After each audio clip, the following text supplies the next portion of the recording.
On June 16, 1937, a strange plane rose out of the Arctic Circle and landed on the banks of an American river. The river was the Columbia, the place, the northwest corner of America. It was a fine, exciting day.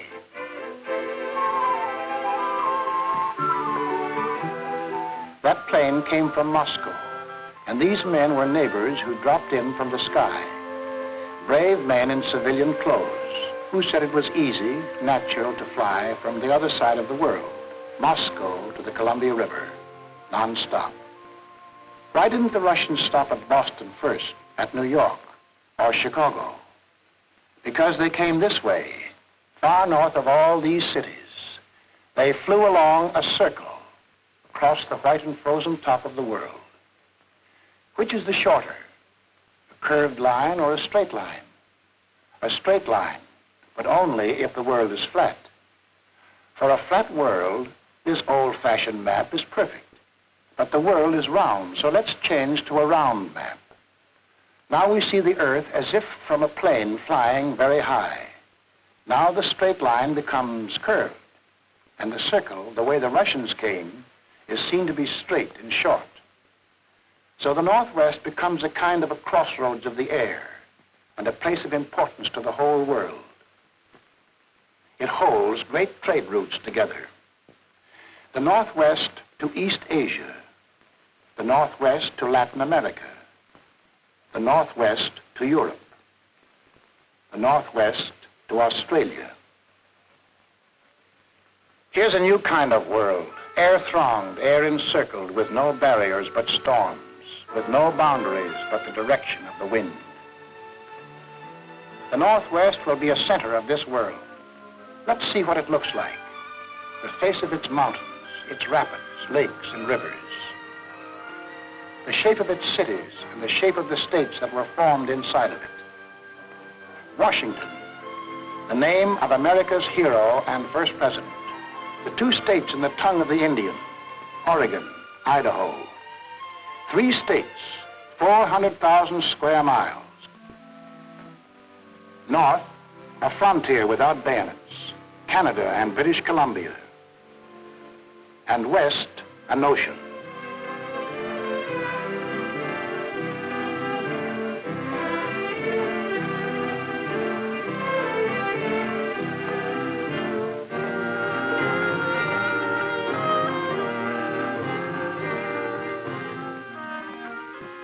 Here, the west wind moves, and the heavy Pacific moves and lifts against the granite of the Northwest. The noise of the ocean and the silence of this mountain are the same today as they were when the first man looked at this continent.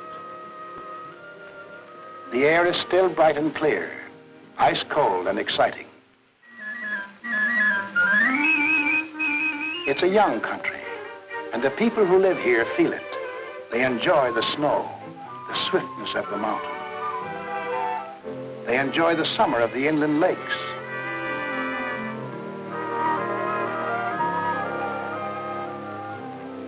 The run of water sounds in their memory, and the great sound of the Columbia River.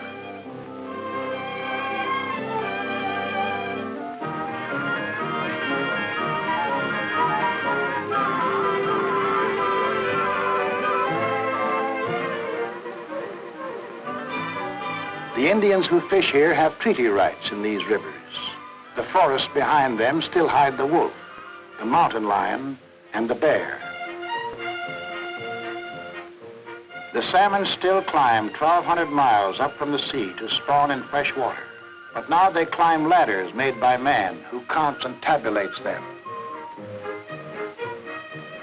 Salmon are a treasure of the Northwest, as the river itself is a treasure. It is bridged now. It serves man, and it runs through his cities. There are mountains behind the cities. The suburbs are the green forests. The wind over the streets, fresh and salt, blows in from the Pacific.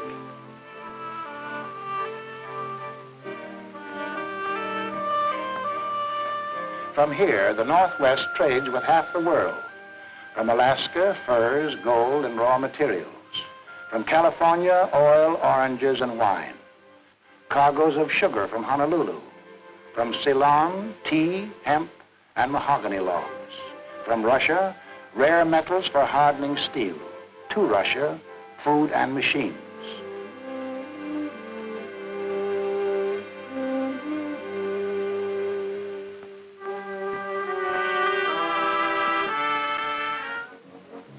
The ports are young and growing fast. In 2 generations, the cities have doubled, trebled in size. 1/3 of the Northwest lives in these new cities.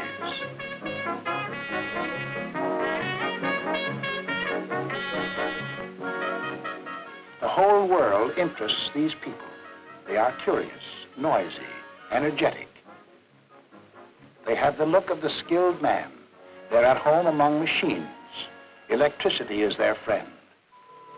And yet they still breathe the frontier wind, and the wind still smells of the sea, of the cool mountain, and of the evergreens on the mountain.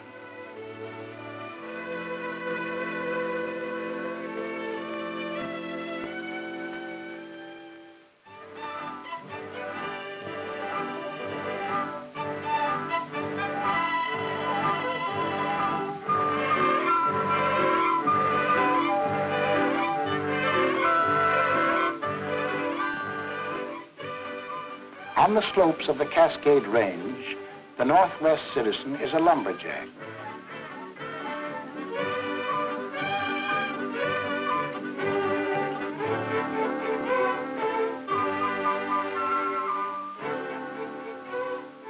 Out of the dark of the forest, he cuts trees as high as skyscrapers and rolls them down the mountain to be made into homes and furniture and books to be read.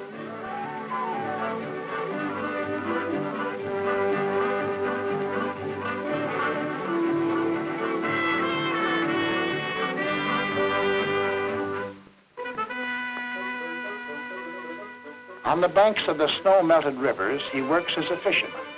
Out of cold streams, out of the fertile sea, he draws tuna and halibut, candlefish and steelhead trout, and Tyee salmon, and sends them to the cannery workers, who cook and seal them with steam.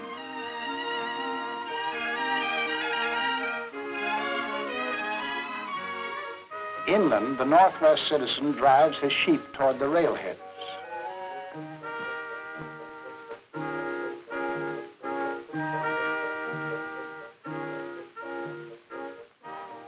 And further east, on the open ranges, he grazes herds of Angus, Shorthorn, and Hereford. He grows wheat on farms too big for anything but machines.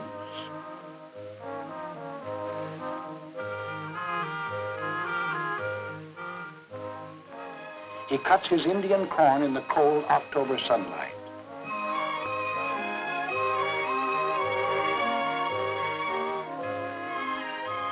He cultivates the earth for sugar beets, cabbages, and melons.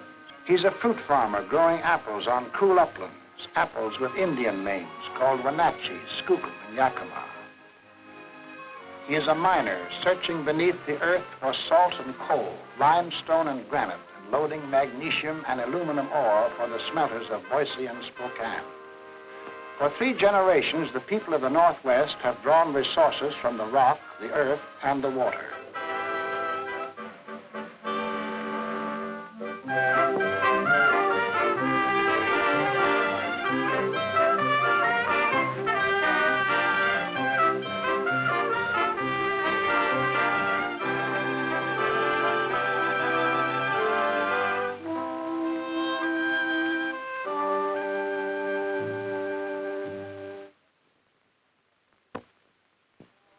But this is the Northwest, too. The interior desert, wind, dust, and greasewood, and dry miles of sagebrush. People plowed this land and put in seeds. Almost no rain. They got 1 crop and then nothing. The land was dry. It was lava poured out of volcanoes long ago. Lava fine and dark, but without water. Give this ground water and it grows rich overnight. Irrigation is the answer. It was tried and it worked on a small scale. but it wasn't enough. The problem was too big. It was nearly as big as the Northwest itself.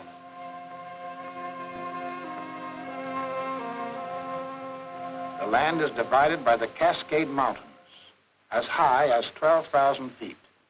The rain comes in from the sea. It pours down 90 to 130 inches a year.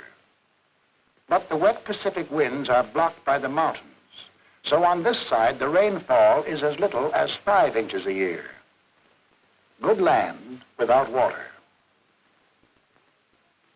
But cutting the dry land in half is the full Columbia River.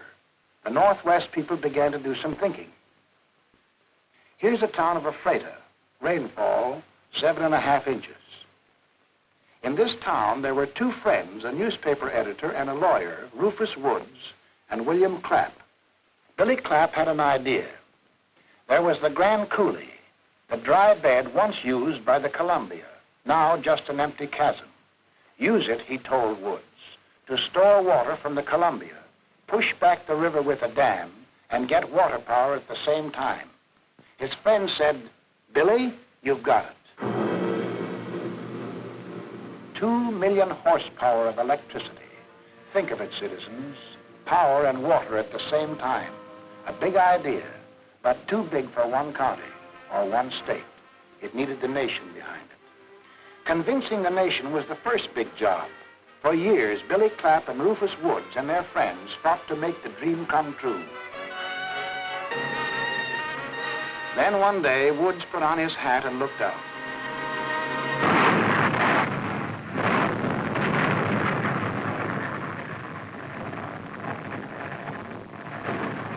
Yes, they were really trying to do it.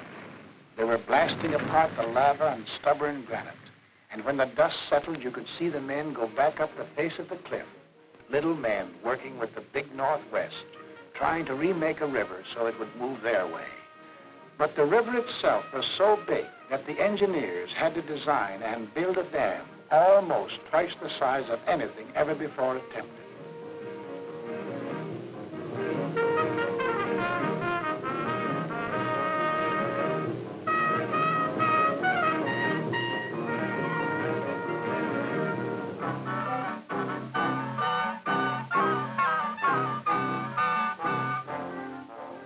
To block this river from its deep bed to its highest flood, they had to pour in so much concrete and steel that the dam became the largest structure built by man in all his history. And it took them 7 years.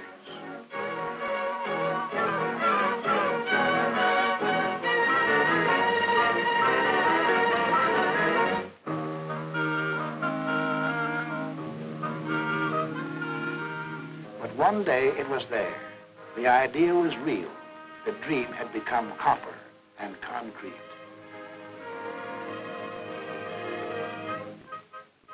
A man walked to the edge of the water, and there it was, the Grand Coulee Dam.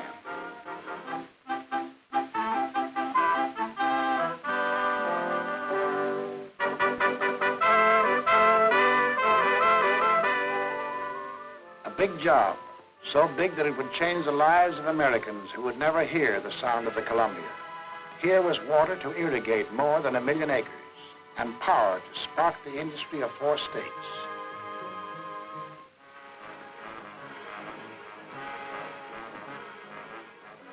The power was ready. The power was moving out. Power to light cities. Power to drive electric locomotives through mountains and over simmering rapids. And power to reach down and turn a girl's sewing machine in a lonely town. But the water, there was no chance to use the water yet. Irrigation had to wait. Germany and Japan struck at the world. The coulee, built for uses of peace, became a weapon. In the hands of the Northwest people, it became one of the greatest weapons of the United Nations. The power of the coulee went flashing down the great new lines to mill and furnace and shipyard. The Columbia River was being used to roll, to harden, and to forge. Power out of Northwest water. Aluminum out of Northwest rock.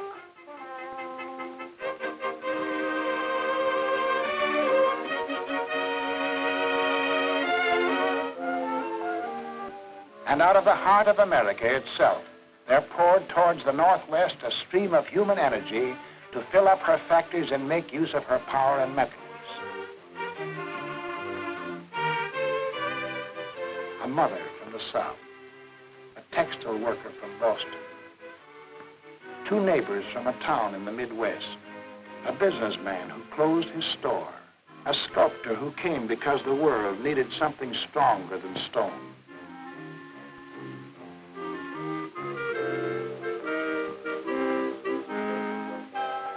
In great clean shops, they made surgical instruments like these to cut the cancer of fascism out of the world.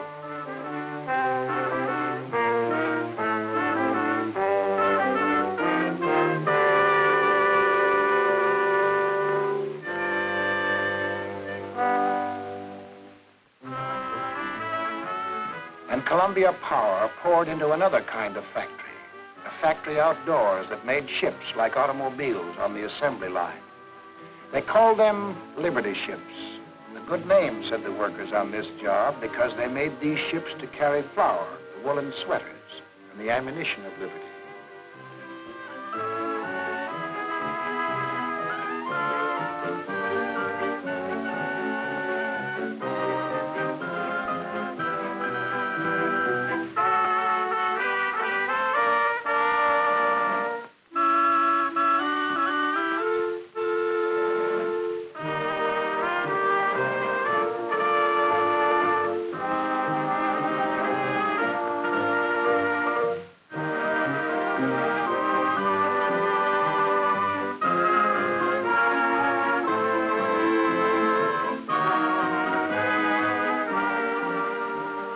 The people of the Northwest were doing a job, but inside themselves they knew it was more than a job.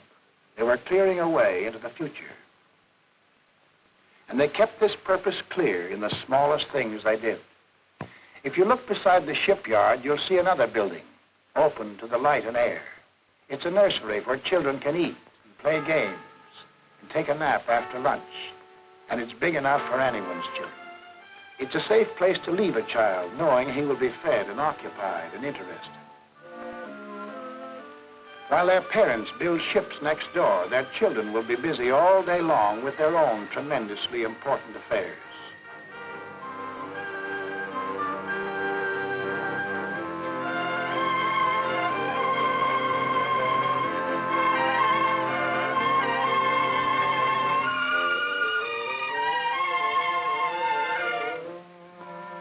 Here is the greatest treasure of any civilization.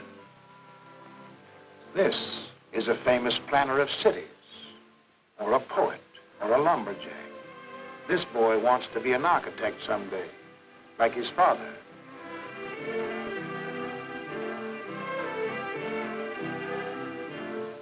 Someday they'll hear how a war nearly destroyed the world and how people had to spill their blood to learn to work together, to enjoy their planet. What's here today? A child's dream? Yes, that and something more. There's a community here in the Northwest, a way of living together for a common goal.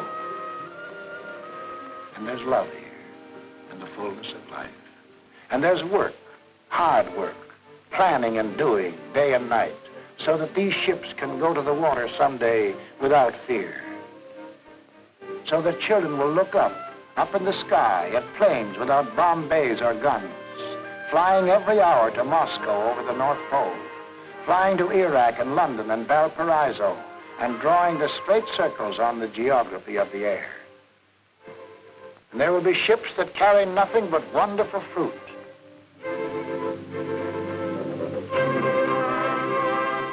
Come on, child of the Northwest. There's work to do.